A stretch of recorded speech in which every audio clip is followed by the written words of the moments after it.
Ei, você, já parou para pensar como seria sua vida sem um ente querido? Ou melhor, já parou para pensar como será a sua morte? Já parou para pensar que a qualquer momento você pode morrer? Trabalharemos a seguir sobre a atuação do psicólogo no contexto hospitalar frente a situações de morte, bem como sobre o processo de terminalidade e despedida para as pessoas enfermas e seus familiares, trazendo um apanhado de como o luto e o ritual de despedida constituem-se para uma vivência possibilitadora de mudanças e resgates de relações familiares, propondo mostrar uma interface de tal problemática de forma com que desmistifique que um paciente com tal diagnóstico não possa ter uma vida com melhorias em seu estado de bem-estar físico e mental. Compreende-se saúde como estado de completo bem-estar físico, mental e social, e não meramente a ausência de doença ou de fragilidade física ou mental. Apesar de abstrata, a definição enfatiza a relevância das dimensões psicológica e social na saúde. Já a doença como uma interrupção, parada ou desordem das funções corporais ou de algum órgão. Papel do psicólogo no contexto hospitalar.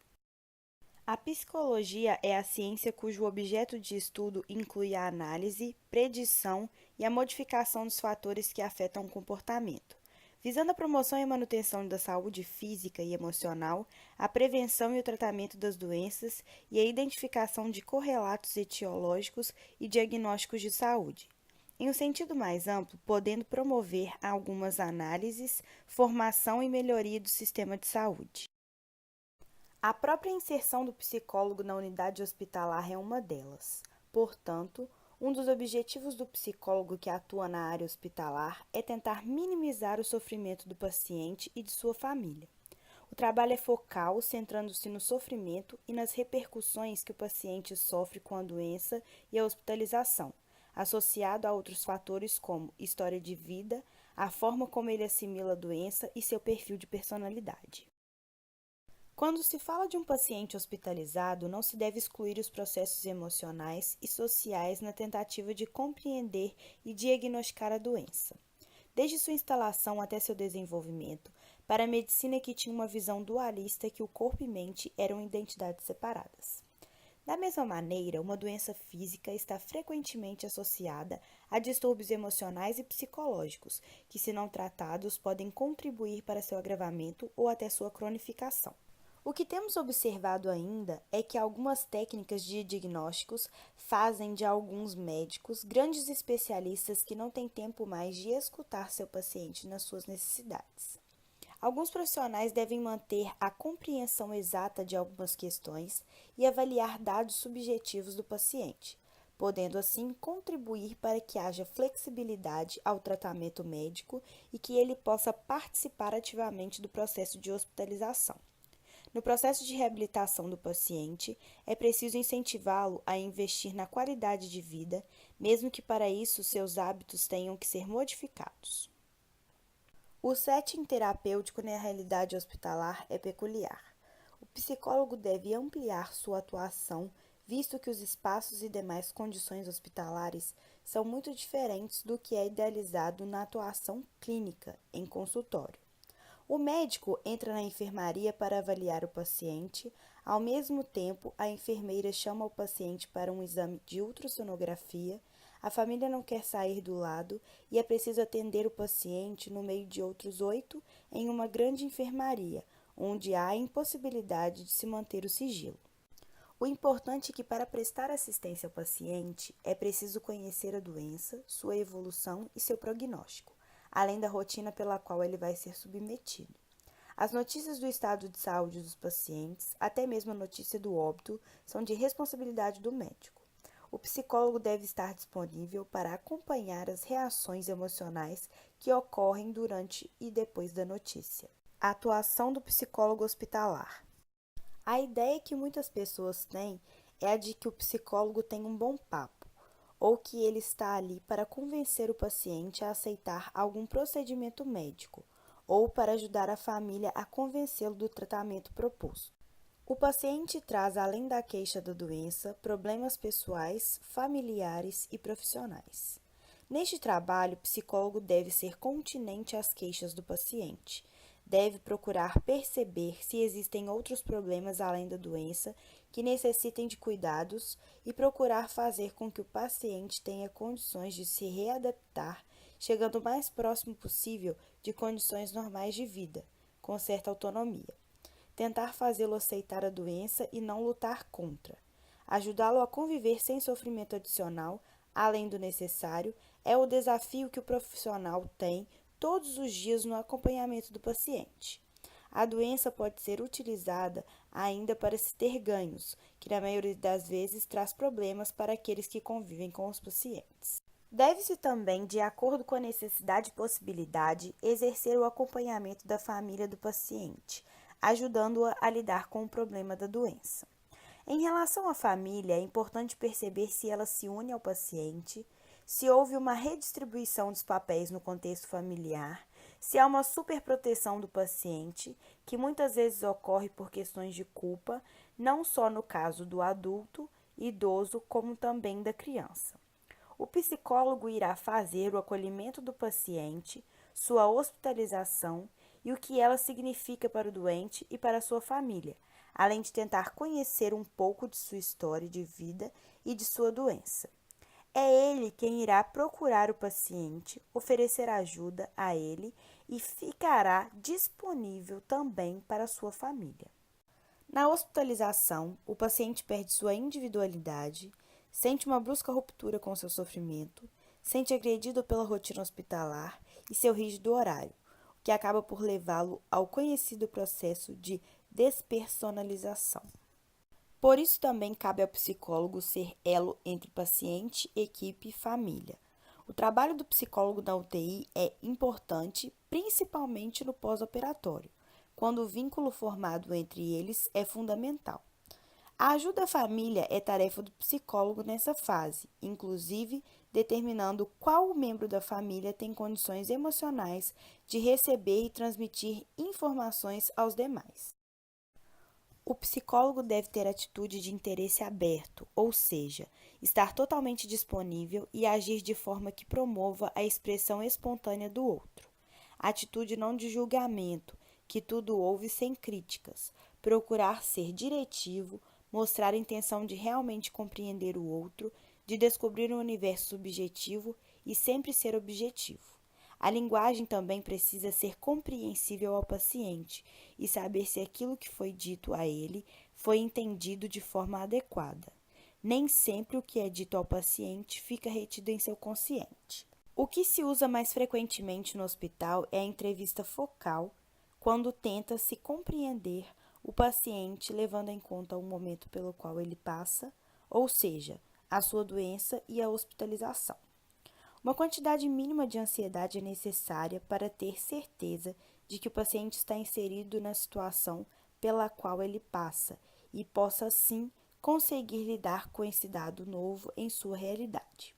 Deve ser agente facilitador da angústia do paciente e, dentro da possibilidade, pontuar algumas situações para ajudá-lo. É importante lembrar que a família, durante a entrevista, de preferência não deve ficar na enfermaria. Mas no ambiente hospitalar fica difícil que ela aceite deixar o paciente sozinho, muitas vezes pelo medo que há do que o psicólogo irá falar para o paciente. A perda de controle sobre este assusta alguns familiares e, na medida do possível, sua vontade deve ser respeitada. O psicólogo foi o último profissional de saúde a entrar no ambiente hospitalar. Até hoje, sabe-se que é muito difícil se inserir na equipe de trabalho. Na realidade, chega-se à conclusão de que cada profissional é dono de seu saber, mas isso não invalida o saber do outro.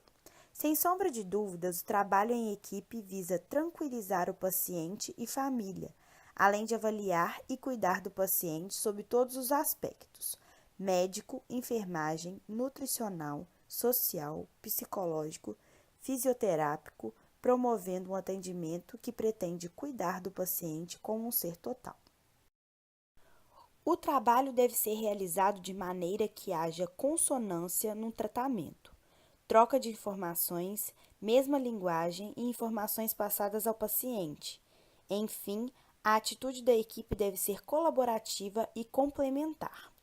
Deve-se ter a capacidade de escutar o outro e poder, então, por meio da contribuição deste outro, repensar a sua própria visão do paciente e sua conduta futura. Alguns casos específicos, como em outros, permite uma abordagem mais ampla com o paciente e um cuidado melhor.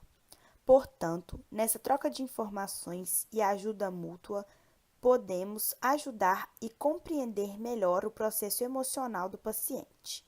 Essas questões, se bem abordadas, melhoram a relação equipe-paciente-família, fazendo com que o tratamento tenha uma eficácia maior, geram segurança aos familiares e ao paciente e, principalmente, promovem uma melhor aderência ao tratamento proposto. Okay.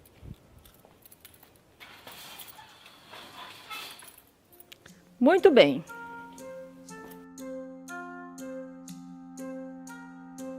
Eu sou apaixonada pelo Game of Thrones. Apaixonada pelo Game of Thrones. E aí, quando eu soube que eu ia morrer, eu pensei, eu vou perder a última temporada do Game of Thrones. Gente, eu não vou saber quem é que vai ganhar a guerra. Não é possível. Deus está contigo. Eu digo, eu sei que Ele está. Eu tenho total confiança que Ele está comigo. Mas o que houve? Eu digo, eu tenho câncer. Ela disse, mas hoje em dia todo mundo tem e fica bom. Só que ao ver a história, eu tenho bolsa de colostomia, eu tenho intestino curto, eu descobri 3 tumores. Ela disse, Deus fica contigo, minha filha. E me largou, tipo, o que é isso? E aí eu vivi um movimento, quando eu consegui me apropriar dessa decisão, chega de procedimentos, me deu uma calma, de alguma forma. Eu voltei para casa de luto da minha morte. Poder olhar para a minha vida em 2000, quando eu fiquei naquele hospital, naquela UTI. E olhar para a minha vida hoje, eu digo, uau, eu amo a minha vida, eu amo o que eu fiz com a minha vida, eu amo tudo que eu vivi. Eu quero poder dizer, estou pronta, posso ir. Chega desse estresse de dizer, gente, eu preciso mais tempo, eu preciso arrumar isso, eu preciso arrumar aquilo, eu preciso arrumar aquele outro, eu preciso arrumar aquele outro. Mas tu não pode desistir. Eu digo, eu não estou desistindo. Não estou desistindo. Mas eu não tenho condição emocional de... Para que é que tu quer operar o meu intestino se pode ser que eu fique sem intestino? Como é que eu vou comer? Eu quero ficar na vida, mas eu não quero ficar na vida a qualquer preço. Qual é o privilégio dessa experiência? É ter feito tudo o que eu fiz nesses 17 anos para poder chegar ali e dizer, mesmo chorando, mesmo com a tristeza, mesmo com a frustração, saber que eu não estou dando errado, porque eu tenho esses tumores, e ao mesmo tempo me dei conta o quanto era importante eu começar a falar para as pessoas sobre esse jeito de olhar para a morte sem ser esse fracasso e essa coisa de não poder falar, de não poder tocar no assunto. Vira e mexe, as pessoas choram porque eu estou morrendo, né? A Bia está morrendo, está lá no hospital, não tem solução, vai morrer, eu já morri quase umas 7 vezes, pelo menos. Porque uma das coisas que eu fiz foi parar de usar cartão de crédito muito longe. Então, no máximo 3... No começo eu só fazia vista, agora eu estou fazendo em 3 vezes.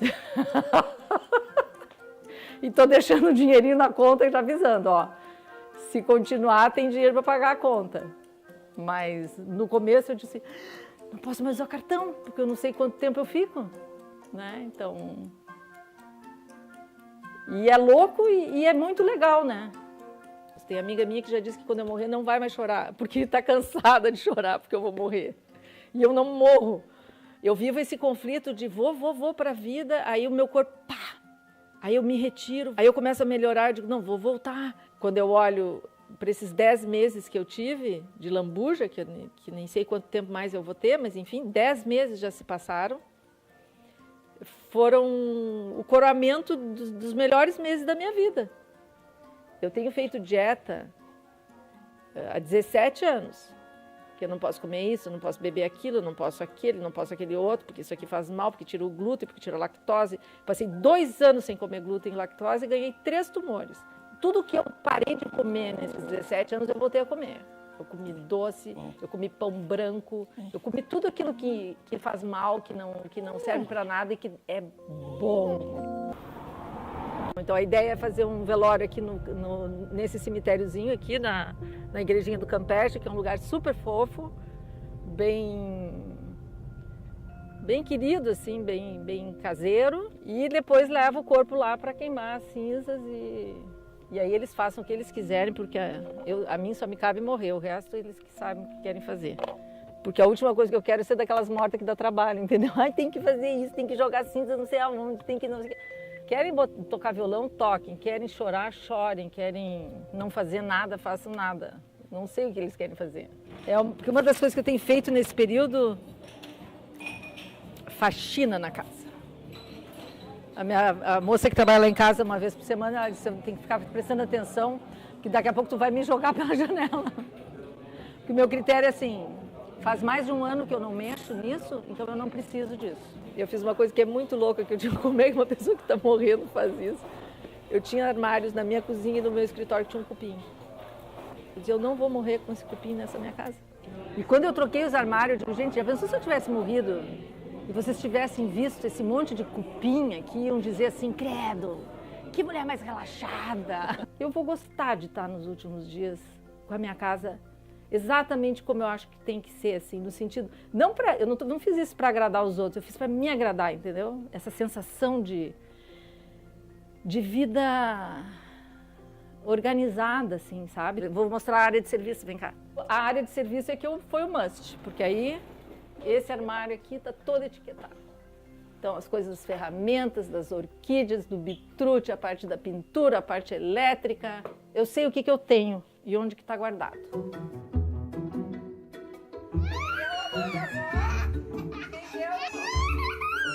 Porque a Clara descobriu que o pai dela era meu filho, foi um acontecimento na vida dela. Ela dizia, vovó, o meu papai é o seu filho? Eu disse, Clara. E daqui a pouco ela vira para mim e diz assim, vovó, quantos anos você vai ter quando eu tiver 15 anos? Pá, assim, na minha cara. Eu disse, quando você tiver 15 anos, talvez a vovó não esteja mais aqui. Pode ser que a vovó tenha virado estrelinha. Claro que para mim naquela hora estamos falando do que está acontecendo. Ela está pedindo ajuda, ela está pedindo para conversar sobre isso, né? Mas aí eu disse, mas mesmo que a vovó não esteja mais aqui, a vovó vai estar sempre contigo. Ela disse, como é que eu vou saber que você vai estar sempre comigo? Põe a tua mão no coração. Tu sente o teu coração bater quando tu põe a mão no coração? Depois que a vovó virar estrelinha, toda vez que tu precisar da avó, tu vai colocar a tua mão no coração. E quando tu sentir que o coração tá batendo, tu vai saber que a vovó tá contigo.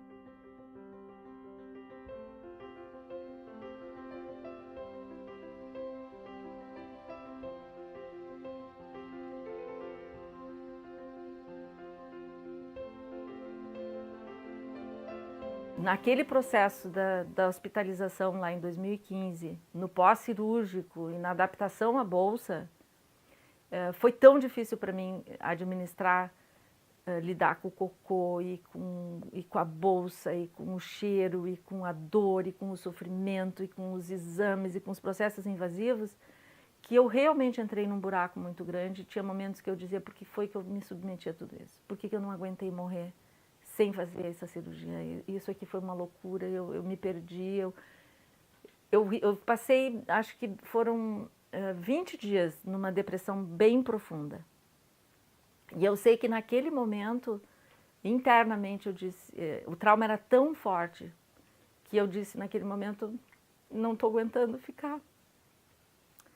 E eu entendo que porque eu sei a dor que eu tive, então eu consigo entender. Através do diagnóstico do câncer, a vida me diz, tem 3 tumores aí, tu quer ficar?